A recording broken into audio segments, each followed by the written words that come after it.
Where did the band name come from? It's actually the band. Yeah. Okay. Yeah, so they have a tune called The Unfaithful Servant, and Dylan, our singer and primary songwriter in the band, he's a huge band fan. Okay. So yeah, all this happened before I joined. The band's about 8 years old. I've been in the band for about 2 years. Okay. So that's where it all came from. Yeah. What's up, everybody? Welcome to episode 145 of the Bass Shed podcast. My name is Ryan Roberts.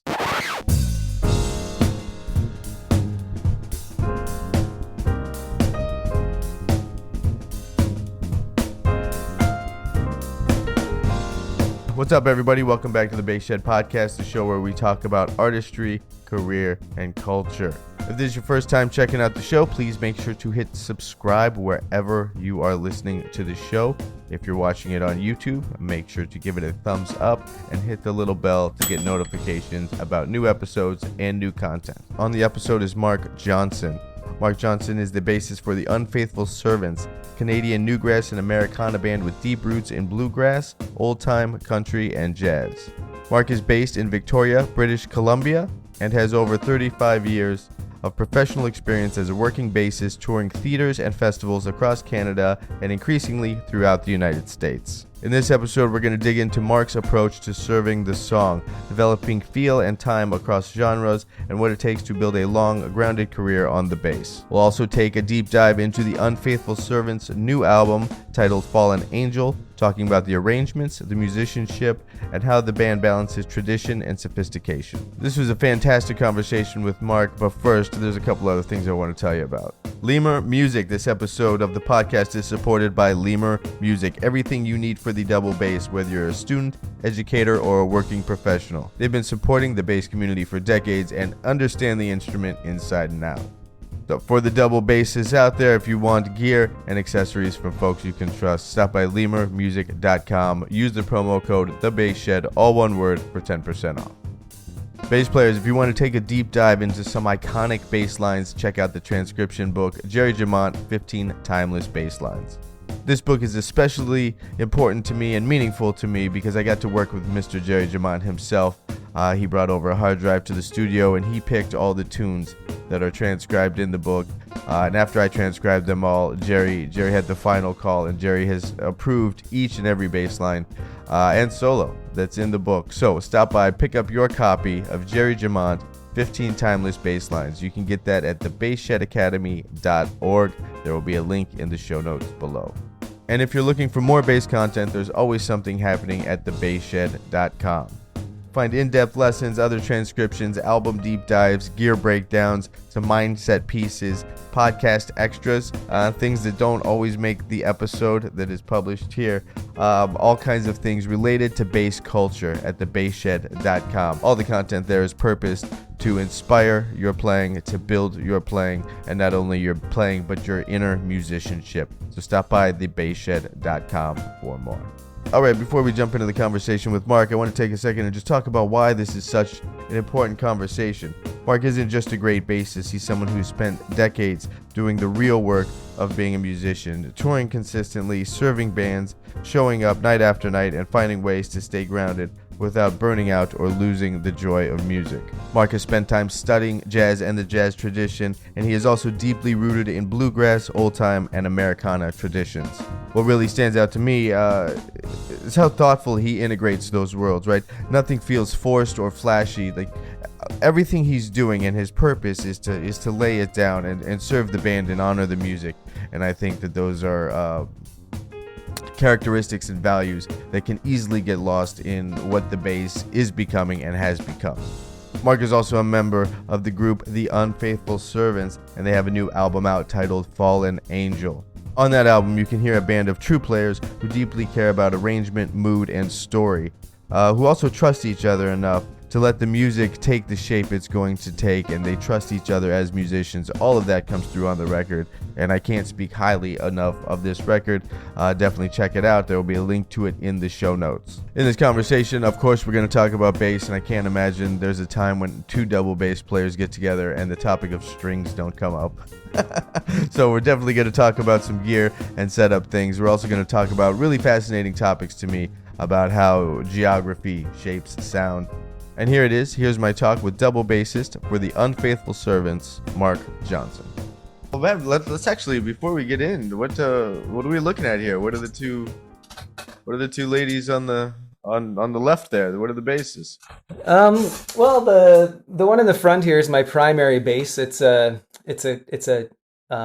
guy from Prague that makes them. Well, I guess he's long and gone now, but he still has workshops. But that's a Juzik bass. Oh yeah. It's one of the newer ones, like it's 2000, so Okay. it's still the Juzik company, but manufactured in a workshop. Now I don't know if it's just because of the angle that I'm looking at it. Is that 3/4 or 7/8? 3/4. It is Okay. a little bit on the big side though, but it's still considered 3/4. Yeah. It actually looks really deep for a 3/4 too. And again, that could just be the perspective. Yeah, I even having it up against the one in the back there, which is an actual 3/4, and it's actually a little on the big side too. It is a deeper bass. Okay. Yeah. Very And there's something cool. about the profile of those like bee stings sticking out, and they kind of wave out a little bit that gives it probably a deeper effect. And it's got I just got that C extension put on, so that's been fun. Okay. Getting to go down to those low ends and Yeah. really go. How did I don't have one on my upright. I've been threatening to get one. How big of a learning curve was that for you to get comfortable accessing those notes down there? Accessing them effectively is like playing them, like getting up in there and actually like playing on the extension is a bit tricky. I'm still not totally comfortable with it yet. The only time I ever do that is if there's a little bit of a space and I can like take a second and get my hand in position. Right. But I see some guys like like Edgar Meyer and those guys that they just sort of go up there and float back down. And Yeah. I feel like that name is going to come up a lot during this interview, given the recording that the PR company sent over your new album, which is fantastic, with the Unfaithful Servants. Yeah. But before we get into that record, actually, let's get a little context. A double bass is your primary instrument, correct? I see some other instruments behind you now. You have a couple guitars and a cello. Yeah. Yeah, so double bass is the primary instrument. I learned mostly on electric bass in my younger years, but always liked the acoustic music the most, so naturally gravitated over to the double. And that has that become the area of focus more lately, or do you kind of split your time between the bass guitar and double bass? No, it's all double bass these days. Okay. Yeah. What is the electric? What's the electric that's sitting in the closet right now? I have a Fender Jazz Deluxe. Oh, okay. Okay, 4 or 5? It's a 4. I have a Ken Smith 6-string as well. Nice. Yeah. That probably gets even less attention. It does. When I bought it, big intentions around it. I was gonna take over the world, but it's a little heavy. It hurts my shoulder, but it sounds great. Yeah. So was bass your first instrument in your musical journey, or did you start on guitar or piano or something else? Yeah, I started on piano. I started on piano when I was younger, and then picked up guitar. And I don't know. In my younger years, I listened to I was listening to a lot of like pop, not really pop, more like Primus and Chili Peppers is what I'm getting at here. So I was listening to a lot of like electric shredding guys, and that's kind of where I leaned into the bass more. Was like, oh, the bass can be a cool instrument and be more of a presence in the band, So. That generation, that era of what pop music was, had a lot of kind of baseboard personalities, and people with very strong musical identities in the group. So I think it was great for the instrument. Yeah, I think so too. And then there's always been guys that could really play, but like Victor Wooten too. Like he sits there alongside Bella Fleck and shreds just as hard. So yeah, exactly. That's Bella's another name that I'm sure will come up quite a bit. So there's piano, piano first. At what age did you get into the bass? I can't remember exactly, but somewhere in my between 15 and 17, Okay. somewhere in that area. Yeah, yeah, Oh, and then yeah, was that just trying to duplicate the pop music you were hearing, learning Primus tunes and checking out Red Hot Chili yeah, Peppers bass lines? yeah. I wanted to slap. I wanted to do that stuff, and Yeah. then Marcus Miller and all that. So I just wanted to like slap it. So that's kind of what I started doing, and then soon realized that when I'd show up at jam sessions, no one was very happy with me. Hey, Yeah. check this out. Yeah. Nobody cares. Nobody Yeah, cares. Yeah. right. Like, oh, you can play all that? I don't care. Yeah. Can you Um, like lay it down for me? yeah, right, right. Yeah. And then at what age did you get into playing double bass? Or how long after, I guess, would maybe be a better way to frame that question.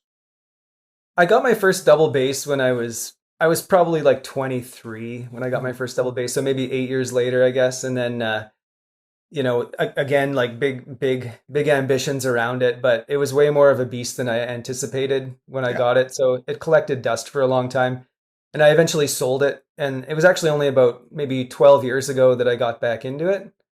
And then yeah, just I had lots of time. We had just moved. My career hadn't really blossomed, so I had lots of time. So I just spent a lot of time wood shedding it and sure. getting it down to a place where it's pretty comfortable. And during those years, you're working as an electric bassist? Yeah, actually during those years I was parenting young children, so Okay. I wasn't doing much music other than just for myself. Hmm. But yeah, no, yeah. So my career, yeah, I went to university in my early 20s and took jazz, and Hmm. that's kind of where I got back into double bass then. But that's when it also collected dust Right, back then right. because the electric was much more accessible to me. Sure. And then I had about 10 years of solid like career musician.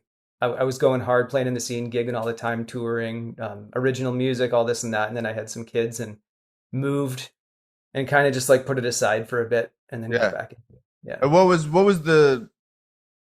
the nature of those gigs? Was it just working man stuff, a different thing every night, and just trying to stay busy and keep the calendar full, or were you playing with regular acts that were pretty active? I would say a little bit of both. Okay. Yeah, I had an original group that we were all writing together, and we made a couple albums and had radio play, and we're doing some festival tours and stuff with that. So that was going pretty well. And then yeah, for like side hustles to make money, I was just kind of taking gigs. Right. A lot of it was like jazz based stuff. So Hmm. yeah, playing jazz and maybe some party bands and wedding bands and things like that. Yeah, Okay. Playing jazz yeah, on the electric. yeah. Playing jazz on the electric. Yeah. How do you feel about that now? Oh man, yeah. It's just it Not doesn't playing. compare. Yeah, exactly. I mean, I hate swinging on electric. I don't want to say hate. That's a strong word, but I definitely do not prefer and would avoid at any cost to play like a standards hit on electric. You know, if it's going to be Oh more modern or fusion, that's fine, of course. But if you just like call in standards on electric, that's kind of the worst. yeah, I know. It's like pressing buttons. Like it almost doesn't feel like you can really Yeah, like get into the music and put that love into it when yeah, or get even ready. like just establish a big enough sound or a strong enough sound, or it's like the electric doesn't have the same. I mean, you're not moving as much string. You don't have the whole body, and it's not the same effect. I don't think it's really difficult to lock Yeah, into it's that true. feel. Totally. And there's definitely players out there that do it much better than I did. Yeah, I mean, yeah, there's definitely people out there, you know, that can make it happen. You listen to any of those, like any of that Jocko stuff where he's walking and it's still killing. But Yeah. having have to spend so much time studying walking lines on electric and, or excuse me, on upright, and then doing a lot of those gigs, it just feels so foreign. Similarly, it feels foreign to play, you know, backbeat things on acoustic.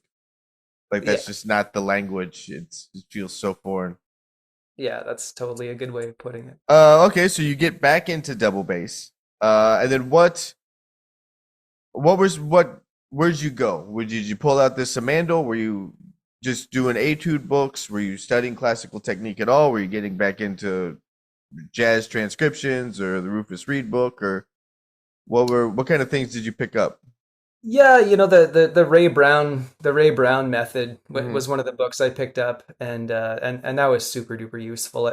I mean, I've always been a big Ray Brown and Oscar Peterson trio fan, Sure. so that sound is the bass sound that I was trying to emulate, and so spent a bunch of time working that stuff. But like roots and blues and old country was what I grew up on. So I always leaned into that. And even when I was going to music school, all these other students, they were just shredding around me. And I always found the most comfort just playing like a two feel, like, Hmm. like on beat 1 and 3. Right. And I just sort of shined there when it came time to walk. Everything was fine there too. But as soon as I locked into that two feel, everyone was like, that sounds so good, man. Okay. So like I don't know, it just sort of that sort of thing comes more naturally to me. So I got back into that and just started hitting up the local bluegrass jams and meeting people, and then um, playing around with that, and then kind of wanted to play more on the bass. Like I don't know, like I started off listening to Claypool and all those guys, and wanted to be a little more forefront about it. Mhm. And so I got this book over here called The Fiddler's Fake Book, Okay. and just started learning the fiddle tunes on the bass, Nice. and going with it that way. Yeah. Nice. Is there a big bluegrass scene? Now, you're in British Columbia. Columbia. I'm not sure if that's come up yet or not. Yes. I know you're there, but for the Yeah. listeners, you're in British Columbia. Yeah. Is there a thriving bluegrass scene? Because when I think of bluegrass, I don't think of British Columbia. It's definitely nothing like Nashville, Sure, sure. like it's nothing like that. There's definitely a scene though. The younger people are starting to get back into it again, which is really cool. Hmm. I think the Billy Strings movement's helping kind of push it to the forefront. But it's different. I call it Northwest Coast bluegrass because Okay. when you compare it, the sounds that people are making here to the sounds that are coming out of Nashville, it's very different. Hmm. But it's happening. The weekly jams. There's 100 or more people there, and that's just the Wow. organized one. And yeah, there's events and gigs going on. Lots of bands popping up and Okay. making it go. Yeah. Okay. Have you ventured to those places? Have you been to Nashville or down in the South? You know what the Americans call the Bible Belt. Yeah, Have yeah. you been there, and how does that feel different from how it happens up in British Columbia? Oh man, like yeah, we went down the servants went down there for IBMA last year, and yeah, we got our heads blown off. It was just you know just it was Trey Hensley actually that made me realize what's going on, and Trey he's just Hensley. I'm not making hip. Who's Trey Hensley? he's a guitar player. Yeah, check him Okay. out. He can play so fast, but it's accurate, articulate, melodic, and just beautiful. And it just blows your head off. So Okay. I just was watching his set and I was like, holy smokes. And then that kind of locked me on that this is how guys are playing. And then everything else I saw was just equally as good. Okay. These guys live and breathe this stuff, Right. and they practice it. There's a whole language, starts, stops, the way that fills are put in, like it's this whole language. Whereas here it's a little more free flowing. It's got a lot of folk influence up here, so it's a Hmm. little more free flowing. There's slower tempos.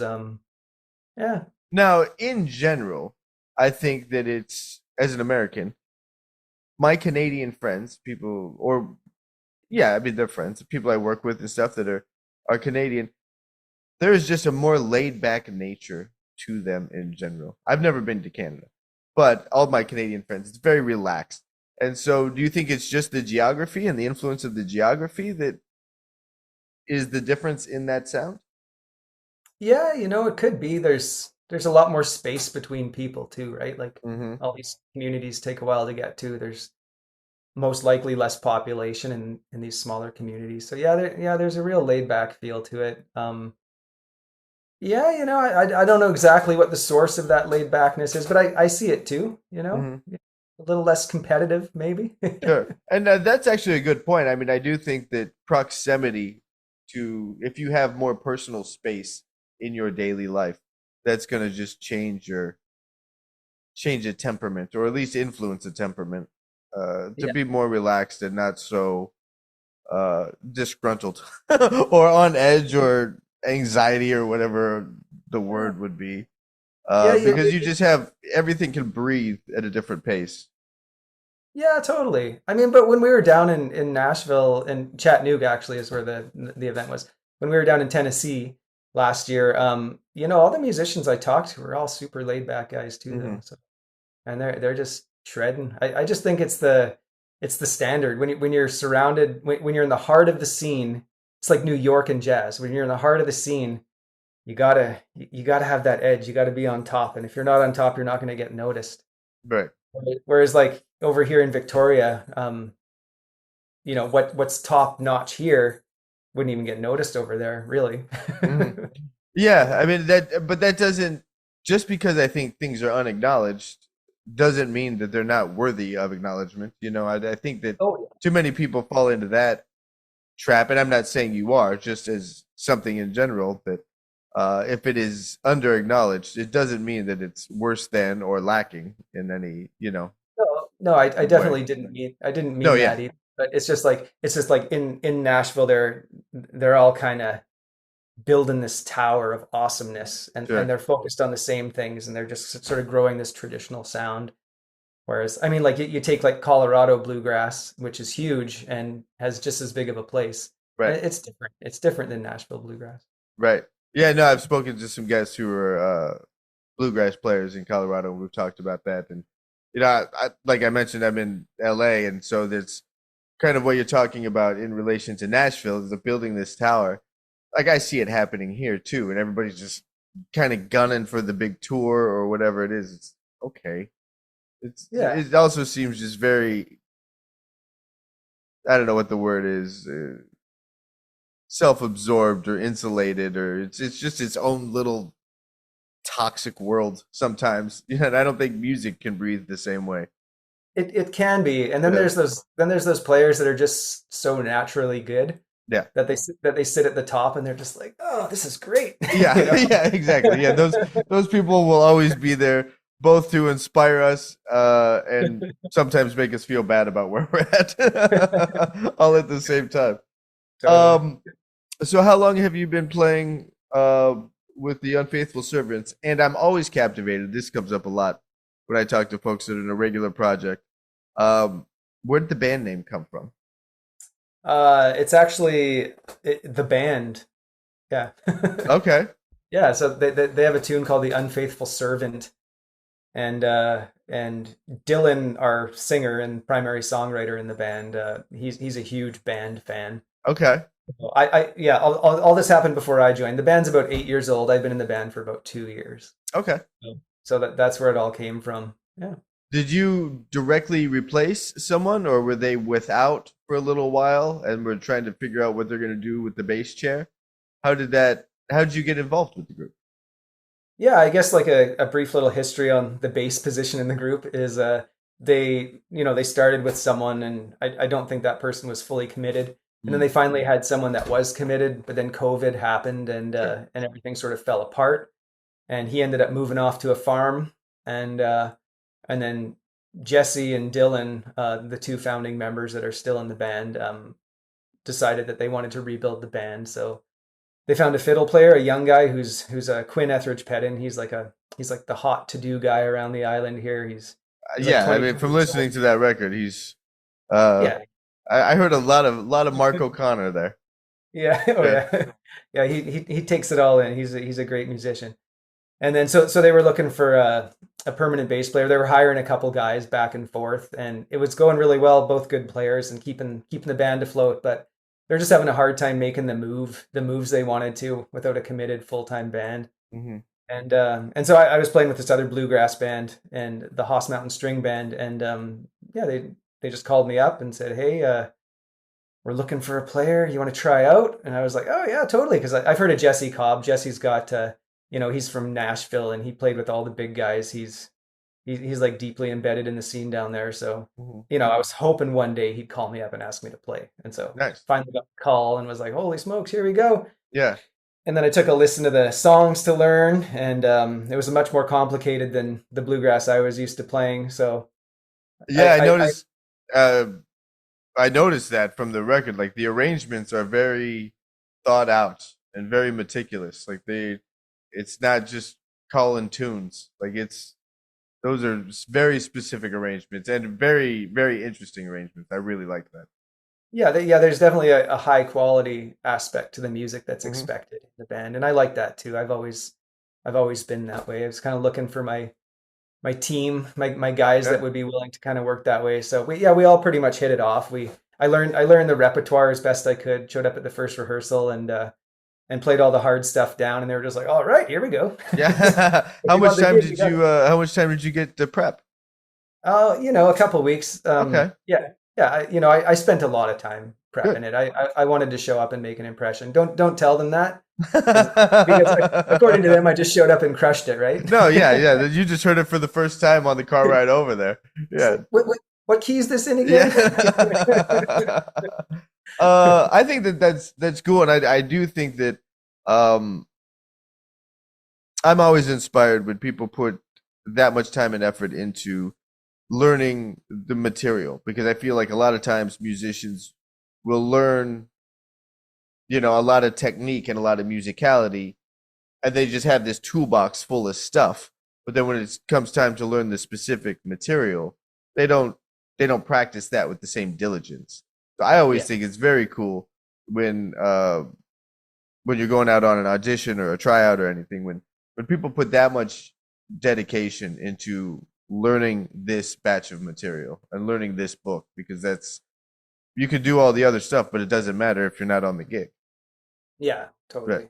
Yeah, and in a band like that, you got to be doing the right job, supporting the guys in the right way, or it just it can't have that loose feel to it. It's got to be Right. pretty tight. Yeah. Yeah. What are some things that you've learned from being a band member that have you've absorbed into your playing and that have helped you to grow as a musician? Um. Yeah. Like being around Jesse's pretty cool. He as a mandolin player, he listens really well to all the instruments in the band and everything he's ever done. He just listens well, and he just sort of knows. He knows a lot. He's a wealth of knowledge, and yeah. So, for instance, we were just talking one day about how to the song that was at like 110 BPM felt slow, Hmm. but it was the same tempo that we've always played it at. And so Yeah. he just sort of he was like, man, if you just cut your decay off by like so much of a beat, it's going to make it feel faster, right? Hmm. And so I took a listen to some traditional bluegrass guys like Mike Bubb and Barry Bales, and just sort of like analyzed what they were doing on certain tunes. And that was totally the key. It's just like hit it hard, give it a good tone, Yeah. but take it away quickly, and then all of a sudden like the bounce really starts to happen, and it gives it this feeling of speed and intensity, even though the tempo is still the same. Yeah. Whereas if you hold the note a little bit longer, it kind of gives it a little more It of a feels too drag. heavy. Yeah. It feels too heavy, yeah. So yeah, just little things like that, and that's all stuff that I was aware of, right? Hmm. But just having I don't know, it's just the way he explains things, and it just makes lots of sense. Cool. And he's always got good examples of things to listen to. That's one of my favorite parts about bluegrass playing is the attention to nuance that goes into uh really really doing the job in that style. And now what you guys are doing with the Unfaithful Servants is considered more of a newgrass thing that we'll talk about in a second.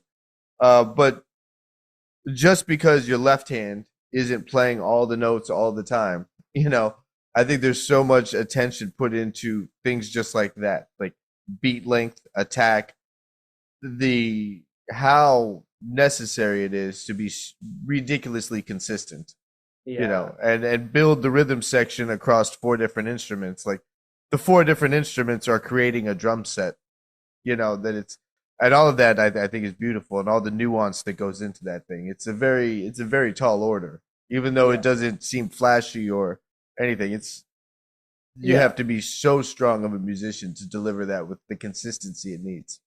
Yeah, exactly. I think that's actually that point there is probably one of the bigger things I've learned in the band too. Mhm. Just having a four-piece band that has to spread the job out over the drum set like that Right. is yeah, exactly. And when you listen to a solid drummer that's just like playing it straight through a tune, like the attention to detail to keep that consistent is Yeah, what makes the song awesome, that's right? right. That's right. All right, so the Unfaithful Servants have a new record that just came out called Fallen Angel. It came out in October. Yeah. It's 11 tracks. Obviously, you know all this, but this is for the listeners that may not have been aware. It's 11 tracks. First and foremost, and this is, like I mentioned, this is what would be considered a newgrass genre. It's very musician forward bluegrass music. That's how I would kind of explain newgrass. I mean, years ago when I was young, I got into Bela Fleck's, the group he was in called Newgrass Revival. I have all those records with Edgar and like Sam Bush and Jerry Douglas. Like I love those records. Mhm. And I like the newgrass thing a lot. How much time had you spent listening to the newgrass when you were working as a bluegrass player? Were you dealing with a lot of traditional sounds, or were you always pursuing this newgrass genre or subgenre? Yeah, like Newgrass is what I've listened to Okay. the most. It's what I still listen to the most all the time, and playing a lot of bluegrass, but listening to a lot of newgrass. And the Servants is my outlet for newgrass. Yeah. But yeah, it's the best. It's musician exactly. It inspires the musicians to want to Yeah. take things to a new level. Yeah, exactly. Like it's intellectual for the musician, and it's something that they can, but it's also incredibly accessible. That's how I felt about listening to the record.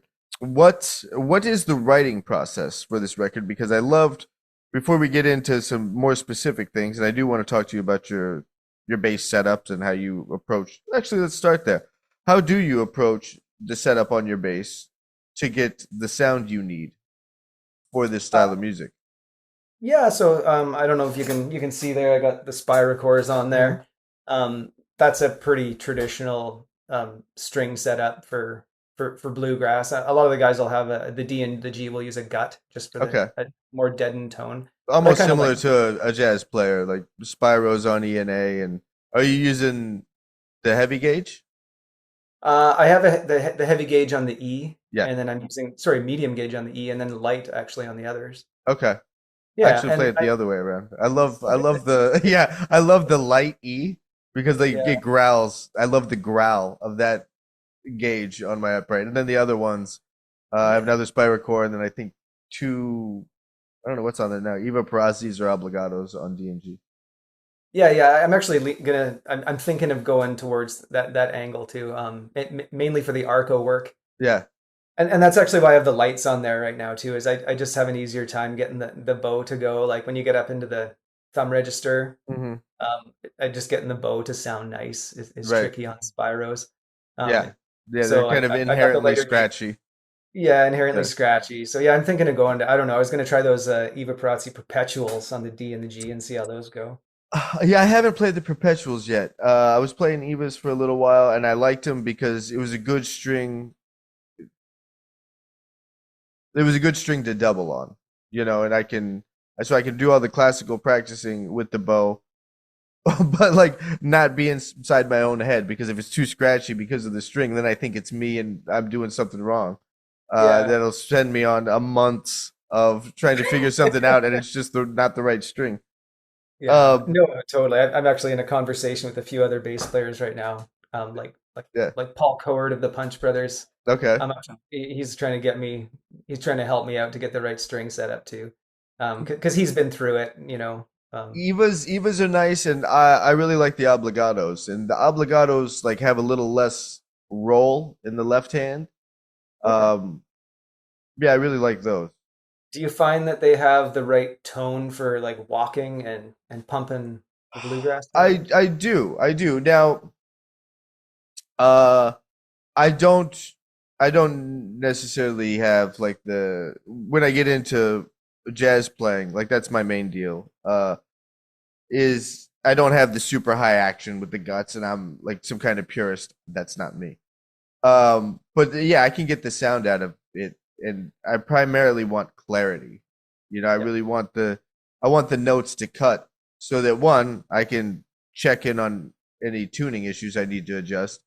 Yeah. Um, and also I want to be heard, not just felt. So I want something with some boom, but I also really want the clarity. And so Yeah. I can find that with these strings. Yeah, okay, that's good to know.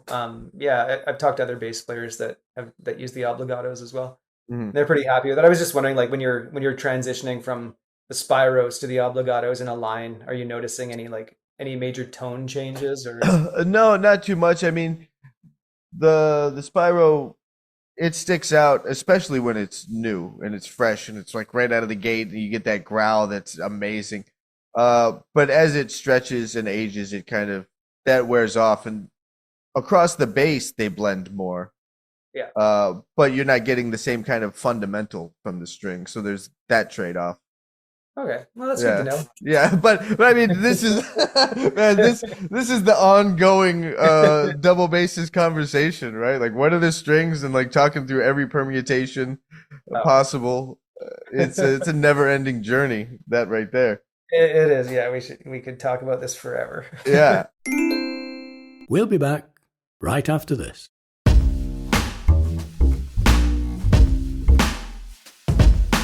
All right, folks, we're going to take a quick break so I can tell you about the Woodshed bass. This bass was designed specifically to honor classic vintage soul while offering a modern voice. This is a fantastic bass. Like, I know for myself, I feel just as home laying down a pocket on it as I do if like I'm going to take a solo on it. And it really establishes both sounds. Not part of the little plug here, but we all know those basses, right? We all know those basses. Some of them just feel great to solo on. And then other ones you play it like, nah, that's just a pocket bass. Like, yeah, like that's a pocket bass, that's a solo bass. But the Woodshed bass, there's room for both, and you feel just as comfortable on both. You can check out more at thebassshed.com. Click on the tab that says Woodshed bass, and that will have all the specs. Check it out, the Woodshed bass. All right, another piece of gear I want to tell you about is the Craft Geek Capsule Music Stand. This is a fantastic upgrade to the rig I didn't even know I needed. Super portable, super lightweight, really sturdy, incredible, thoughtful design. I don't think about upgrading my music stand that often, but the folks at Craft Geek really knocked it out of the park with this design. Stop by thebassshed.com, check out more about the Craft Geek Capsule Music Stand, and use the code SHED15 to save 15%. Excellent, sir. And then do you purposely play your action a little higher just to move some more air from the bass? No, I actually prefer a little bit of a lower action too. I find the sweet spot between like on a medium E with the Spyro. Can I play the F sharp and G without too much buzz when I take my fingers off? Right. And that's kind of where I set my action and try and just go across. But a little lower action's nice. I like to when I'm practicing. When I'm on the stage, I'm doing a very different thing when I practice. When I practice, I'm working on arco with like faster passages and things like that. I'm really trying to develop that side of things. So I want it to be easy to play. Yeah. I want the tone to come through. Yeah, I don't want to get hung up. I want my Right. hands to last. Right, yeah, you don't want to overwork. What kind of things are you practicing arco wise? Are you working on excerpts? Are you working on concertos or etude books? Fiddle tunes. Yeah, but just that's it. Like exclusively is the fiddle tunes, huh? That's what I'm into right now. That's great, man. Because it seems like there's a ton of string crossing stuff that would There is. need to be really worked out with the fiddle. I mean, obviously on the fiddle everything's a lot tighter. Yeah. Yeah, my education has never really been in classical. I did take lessons for a bit, Mhm. and it was nice. What was it was Thomas B. Gale was the method that the teacher was pushing me into. Oh wow, I didn't even know that one. And I learned how to play some of the Bach Okay. the Bach suites and stuff like that. So I've got a little bit of classical under my hands, but Sure. but the fiddle tunes is what's driving me right now. I really like the pulse and the shuffles and the double stops.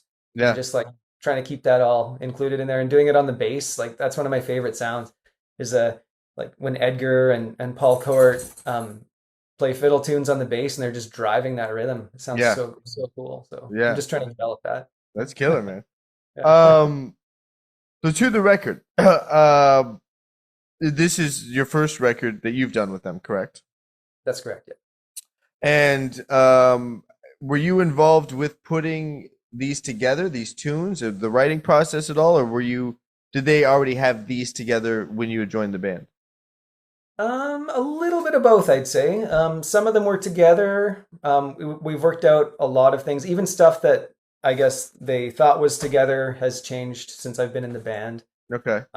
Yeah, we're kind of on this constant arrangement thing, and building up to getting the album together. Things that we were performing, but we're never really content with. We really had to hit the woodshed and and get those tunes together in ways that featured all of us. Yeah. So yeah, we spend a lot of time working this stuff out and getting our arrangements down, and we did that beforehand. The song "Fallen Angel" was the first song that I didn't co-write it because I didn't write the lyrics, but as a band, Dylan brought the lyrics forward, and we all collectively put that song together. Okay. It's like the first one that I'm sort of officially part of. Okay. And then all the other ones that are on there, like I came up with the parts, or took the parts from the last bass players and turned them into my own, that kind of thing. Yeah, and there's a nice for the bass presence on the record. There's a nice mix. There's some arco playing. There's a lot of pits. There's some slap playing. It covers a lot of ground with what the bass is doing on the record as a whole. And one of my favorite things about this record is how much ground the album covers. Every tune, from tune to tune, is taking you somewhere new. And there's very, I mean, obviously when putting a record together, the final playlist is always a strategic decision. But the flow of this record is fantastic because where you're just at, the next track is going to be somewhere else. And then you're into a whole other story and mood, and you're there for 3 to 4.5 minutes, and then you're on to something else. And it's a great thing that you don't get burnt out on one version of a sound. Like the band explores a lot. I'm glad that came across. Yeah, we put a lot of time into finalizing the order. Yeah. and even picking the tunes to put on the album too. Like we really had to think it out to get it there. How many tunes were in the running? So there's 11 tracks total. Were you pulling from? I mean, how many songs were in question? Yeah, 30 that you whittled down. Or was it 15? No, it was probably like 15, 18, Okay. 20, somewhere in there. Yeah, not a huge amount, but the ones that were in the running, like they were all going to be on the album, right? Yeah. It's like, how can we make this work? So we just had to start cutting some out. And even though they were awesome songs and they probably would have found a great place on the album, we settled on what we have there. Sure. Out of the 7, actually, the 11, sorry. Which ones do you prefer the most? Because there's always tunes like this. There's always tunes. I think, like, if I'm playing regular material with a group, it's like, okay, I might like all the songs, but there's one or two they're like, yeah, that's kind of, yeah, I like that one. Well, I mean, like my favorite song on there is Big Shots. Mm-hmm. It's got the most fun bass work. Right. So that's the one. I get a little solo in there, but it moves around a lot. I get to use some more of my jazz and funk skills. That one was cool because it's the one with the slap bass.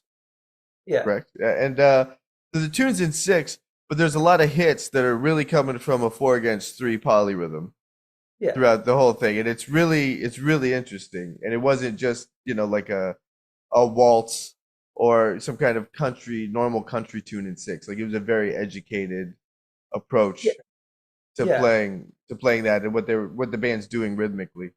Yeah, it's actually not all in 6, and when we count it out, we have a click of a 4 click going on if we're going to play against a click. Okay. And then all those 6 parts, which is a pretty big chunk of the tune, we're feeling a 4 click over it. So the clicks in 4 and you're playing 6 in the studio. I would have assumed it was the other way, where like you're playing in 6 and you're feeling the 4 against it. I actually prefer that myself when Okay. we're doing these kind of things. We have a few songs that go that way, and I actually prefer to hear them in 6, the click in 6 as well. But we have to come to agreements on these things. Who was the judge and jury on that? Was it that's what the majority of the group was feeling, was having I'd say whoever's holding the most emotional baggage that day will be like, fine then. Fine, you win. Leave me out of it. Fine, sure. We're doing the click in 5. I don't even care. Yeah, no clicks, fine too. Just whatever. Yeah. Let's not make this a thing. That's hilarious. What were some of the deciding factors for tunes that would make the record? Was it mainly about what songs go together as a playlist? Yeah, I'd say that was probably the biggest deciding factor right there was yeah, making a nice playlist out of it. Hmm. Um, yeah, songs that were the closest to being polished and record worthy. But I would say, like we definitely wanted some instrumentals on there, Yeah. but we wanted it to be mostly vocals. So out of the 11, I think there's 3 instrumentals Hmm. and eight vocal tunes. So we wanted lots of storytelling to happen in there too, Sure. and not every song to have a big flash moment, like some just to be simple and focus on the vocals. Right. Yeah, the one that comes to mind was Adeline, track 6. For that one, it Yeah. was just tells the story. Now about this Okay. song. This song was actually one of the most interesting to me to listen to because it's a it's a big shift. The track before it, track 5, is the title track, Fallen Angel, which is a minor tonality. And then we get into track 6, which is Adeline, complete mood shift. And this is much more of a kind of classic country feel to this song. Yeah. Um, is the song sarcastic? No, no. Because it's almost like now I don't this is out of respect. Like I like the song, but this is something that I had thought of. There are a lot of very popular lyrically, a lot of popular imagery and kind of I don't know, maybe lyrical tropes could be a term. Mhm. And then I started wondering like, wow, is it so on the nose to be sarcastic in some weird way? Like it's so that thing that it's Yeah. satire. That's what I started to think about listening to that song. Um, Yeah, like I can talk to Dylan about it yeah, and yeah. see I what he mean, thinks. I think Yeah. it's a great tune, and it speaks that language so fluently. You know, Hmm. even the name Adeline and the whole thing, and this, uh, it's a very specific song that speaks the language of the mood so Yeah. well that it was like so well spoken. That's when I started to think like, huh, is there a reason it's so on the nose? You know, is this kind of like some self-aware element to it? It Yeah. got me thinking about it. Whether it did or not, the fact that it got me to even think along those lines, I think is the mark of a great tune. It got me not only listening to the story of the song, but it got me uh, checking out some other places mentally about it all. Oh, nice. Well, Yeah. I'm glad I got you there. Yeah. No, I don't think there was much satire thought out in that one. It's just the story and the song and Yeah. vibe. It's all just that. Yeah. After Adeline, track 7, The River. This tune, again, drastic departure. So we have this a mood shift, and it's a little bit more traditional in tone. Then we get into The River, which has all these kind of sections to it. It goes a lot of places. It It starts does. off kind of really open and reflective. Then it gets into this groove, and then it goes into a double time feel. Like that tune in and of itself is a multi-tiered journey. Yeah. Yeah, out of all the songs that are on there, that one was one of the ones that we weren't sure if it was going to make the Oh, cut. But in really? the end, well, yeah, and it's for that reason. It goes all over the place a bit. Hmm. I mean, but that's part of what we kept it there for too. Yeah, Dylan had this idea with the lyrics, and but he didn't really have a song established yet. And then Quinn was kind of shredding out this fiddle tune, and all of a sudden, this like, oh, can we match this all up? So it was this journey to like fit these lyrics and this fiddle tune into one tune, and so that's kind of how the journey got there. Yeah. And I don't know if that really shows in the performance of it, but yeah, I think all those little sections that kind of got it there were fun to write and fun to be a part of. And Yeah, and it was fun to listen to because it's like right around the time the listener, at least for me, when as a listener, like, okay, we're here. I'm pretty sure I know where this is going. No, it wasn't. And I think part of the brilliance of that tune and what helps showcase that tune on the record is the track before it, Adeline, where you're like, okay, I'm pretty sure I know where this is going. Yep, that's where I thought it was going. And it went there. And then, and that's kind of what I was speaking about a second ago, is it was speaking this language so strong. and it was,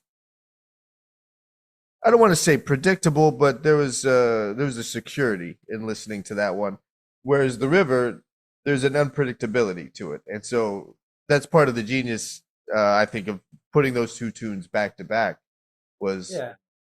And there's a safety in track 6, and then there's this like, oh, hang on, where are we going in track 7? yeah, and you know the river is about emotion too, right? Mm-hmm. It's about kind of digging into yourself and understanding the way you work and your emotions and seeing it and reflecting on it. So that's not always a stable journey, you know. Mm-hmm. No, absolutely. You can have a smile on your face, and for no reason other than a thought that goes through your head, you're in a fast-paced fiddle tune that you got to find a way out of. How much do the lyrics affect your bass line construction? Yeah, you know, I guess it's the way the lyrics are sung and the way that they're felt when the singing happens that sort of guides me. I definitely feel what's going on within Mm-hmm. the musicians and the emotions that they're putting out within the group. So you know, if Dylan's really leaning into this soulful thing and he's talking about dog food, I might not even notice what he's talking Right, about. right. More of like Yeah. a reaction to the sonics and less the meaning of the word. Yeah, and Yeah. eventually, as I get more and more familiar with what's going on in the song, that's when the lyrics start meaning something to me. Mm-hmm. What so the record came out, the record Fallen Angel came out in October. What are the plans for 2026 with the group, the Unfaithful Servants, and this record?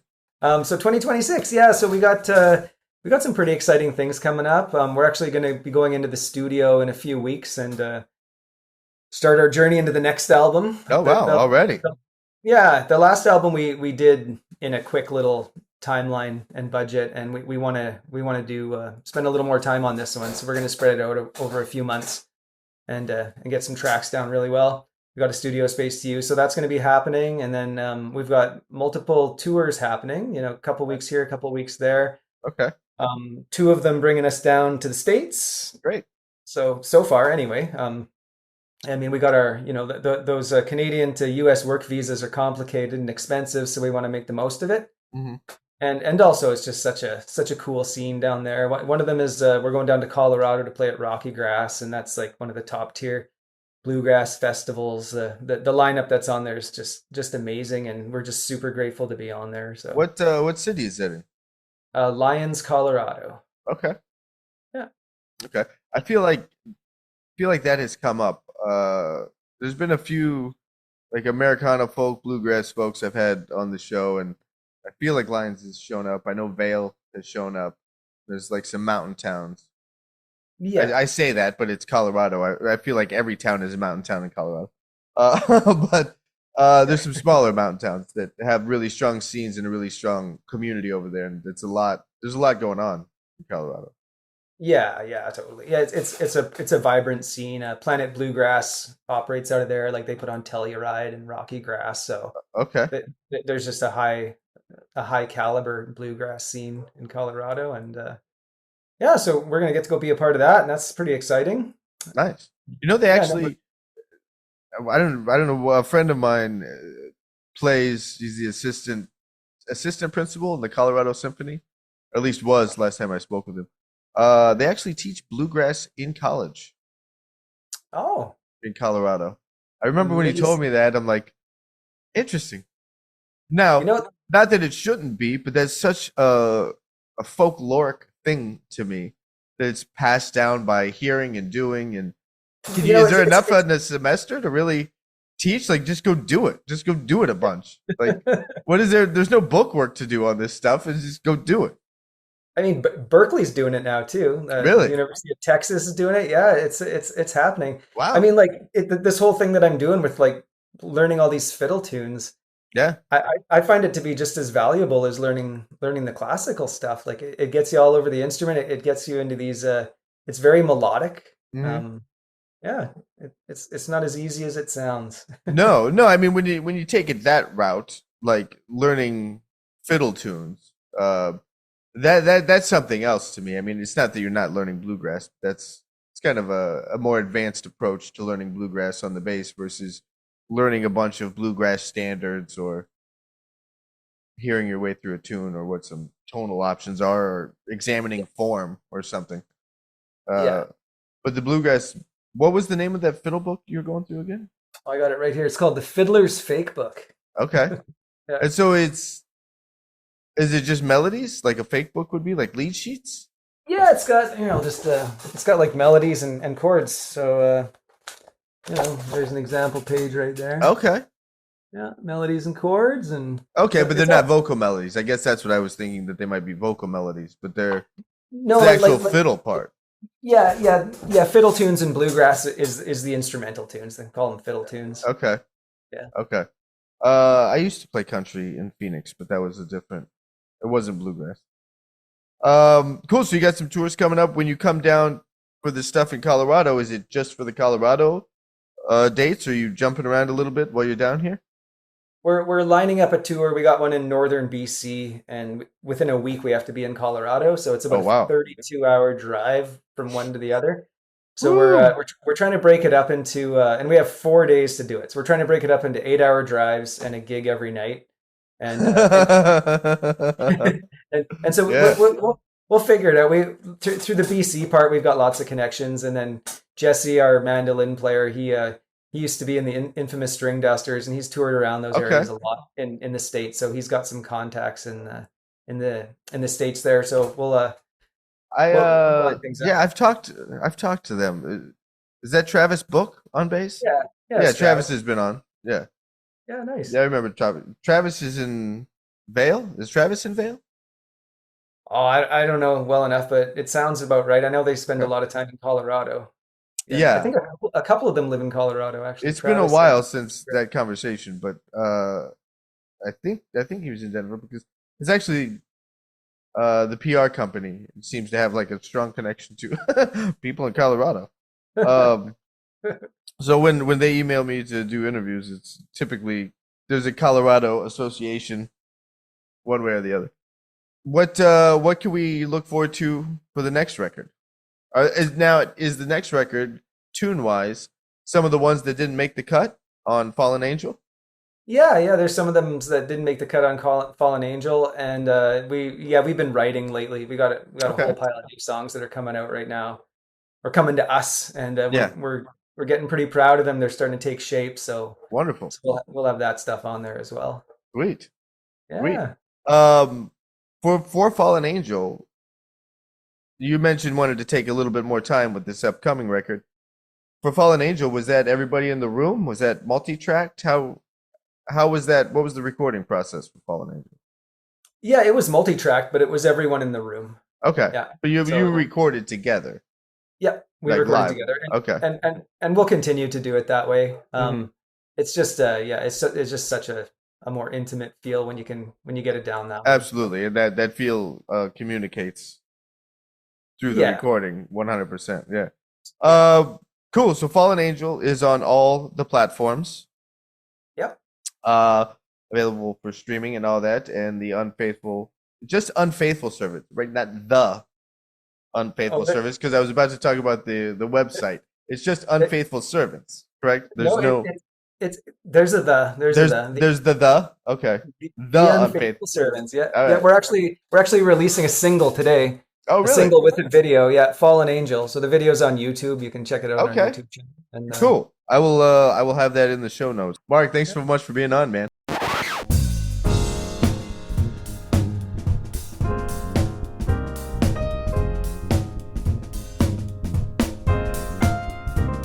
All right. That was my talk with bassist for the Unfaithful Servants, Mark Johnson.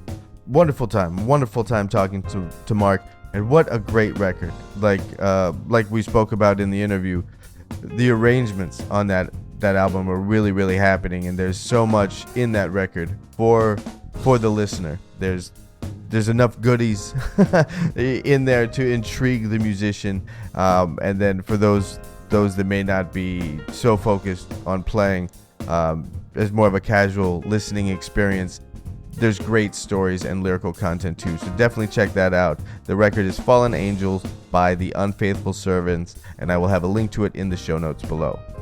All right, for podcast extras from this episode and others, stop by thebasshed.com, become a member. There's podcast extras, there's transcriptions, there's all kinds of things. There's the Shed Studio, some practice tools that are all in one place, so you don't have to have a little rig set up every time you go to practice. Thebasshed.com, check that out, folks. That's about all I got for this one. Thanks for listening. I'll catch you on the next one in a minute.